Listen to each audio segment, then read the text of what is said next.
Hello everybody and welcome to my video where I talk about the PlayStation 2 emulator and how it runs on the Surface Pro 2.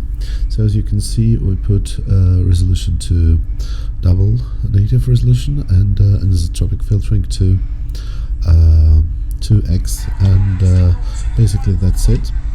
And these settings are good for many games. So for instance here I'm demonstrating Def Jam. And as you can see, if you look at the top of the screen, not sure that you can see it properly, but the speed doesn't really go below 100%. So PlayStation 2, of course, has been a very desirable console to emulate for a very long time, but finally it's here, even on your portable devices, and this is amazing, of course. So some games run better than the others. For instance, if you look at Wipeout Fusion, we'll see that it doesn't work so well, and there is sometimes occasional slowdown, and the game doesn't really work as well as you would like it to work. So when you're experiencing slowdown, of course, the first notable thing is the audio, which begins stuttering, and it really does detract from your experience. The problem is that changing your settings doesn't really help. Okay, now we've got Guitaroo Man. It's an amazing game. It's a rhythm game, and it's not as famous as Parappa the Rapper, or Papara the Rapper, don't remember exactly. But in this game you go through various stages, and not only do you press buttons correctly, but you also control the game with your analog joystick.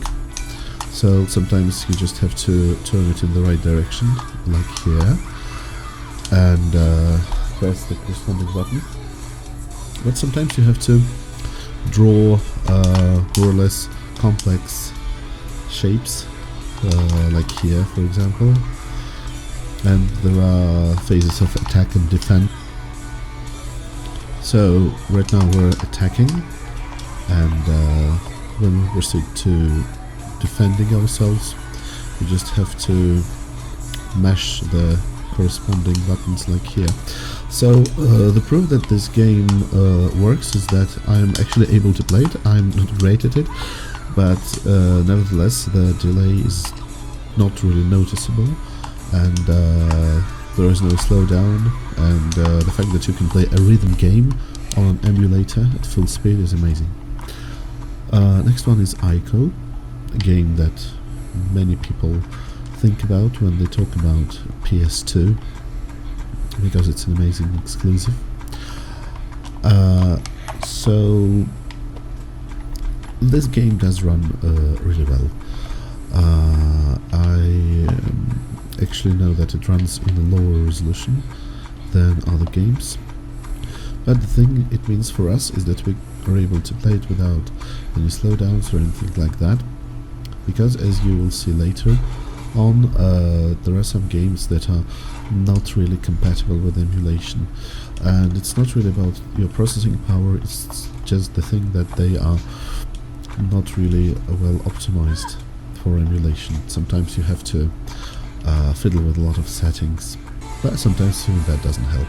So speaking of that, here is God of War, the first part of this game, and this is one of the games that really pushes boundaries of the console, and as a result you get a lot of slowdown. So this is about from 60 to 70% of the original speed. And the problem is that we can go to settings, we can lower the resolution, we can do anything we want, but we're not going to get more frames per second. And you know, that's really a pity. So what can you do? You have only two options. The first option is to play like that, okay, a slower version, and sometimes you have to configure the audio so that it becomes a little bit late, but not really stutters. And so here's an interesting thing with God of War. If we walk into a small corner of the room where there aren't many details, you get an FPS boost, and basically this is 100% speed, as long as we are not hitting anything like that, yeah. But once you start really playing, the frame rate really drops. Okay, so once again, the first thing is to play at this speed, and the second is to use frame skip, but personally for me this is unacceptable. So meanwhile, of course, we can play the games. We have perfect compatibility with our platform, and one of these games is Katamari Damacy. Again, if I'm pronouncing the name correctly, a really original game, especially for its time, and it has slightly weird controls, but I want to tell you that they work perfectly. You use both analog sticks, and with the proper combination of movement you get some different kinds of moves.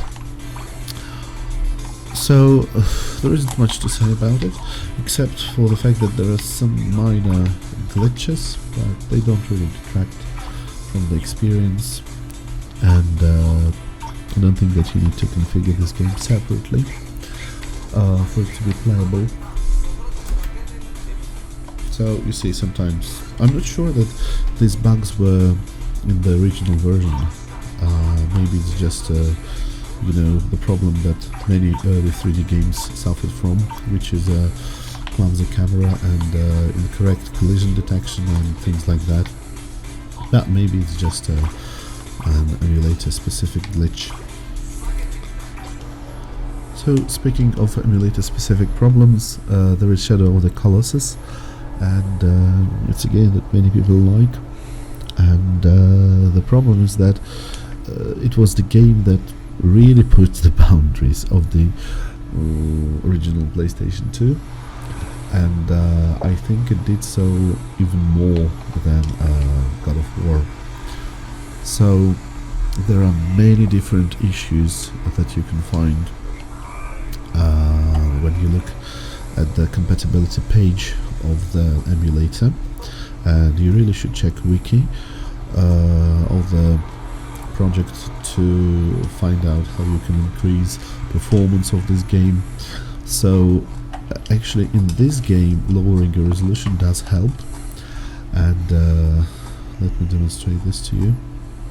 But this is not the first this is not the last thing that you are going to have to do, because there are many different problems that you've got with this game.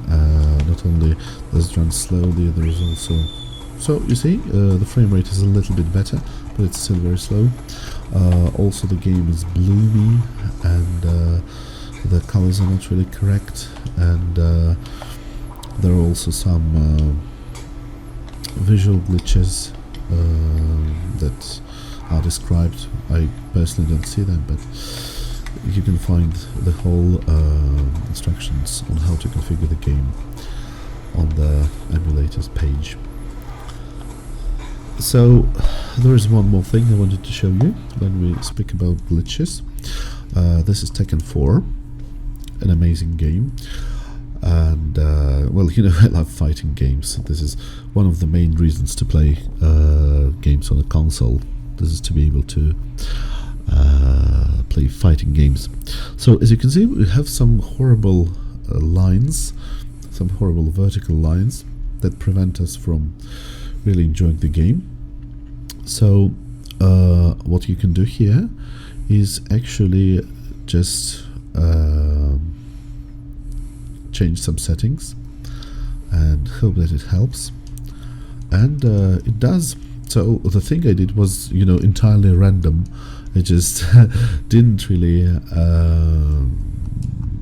give a thought to what I did.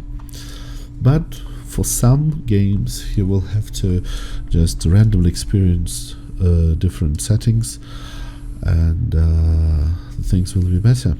So once again, there is a wiki page for that, you know, but those who are willing to experiment, feel free to do that. And very often you will be able to find the right settings. Next up is Yakuza, another famous exclusive for the PlayStation. And I didn't actually get into this game, unfortunately. Didn't have enough time, but as you can see that while we're in the free roaming mode, there is no actual slowdown. If we proceed to the cutscenes, it's basically the same. So I think that this is more than playable. So there you go, another great game you can enjoy on your Surface Pro. And one more game. This is Kelly Slater's Pro Surfer, and this is just one of the many amazing arcade kind of games that are meant to simulate extreme sports. Of course, the most famous of them is the Tony Hawk Pro Skater, but you also have games dedicated to BMX, Dave Hoffman BMX, I think. You also have even wakeboarding. So these games are, you know, really, they really did have something in them. They had something amazing about them. A person who really doesn't give a flipping toss about extreme sports, a person like myself, just got addicted to these kind of arcade games, and it started with Tony Hawk, and I basically played and completed every single game, well, except for Tony Hawk Ride, obviously, but this was the end.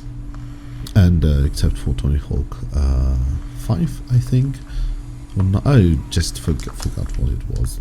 Tony Hawk 9, I think, that came out recently, which was a disaster.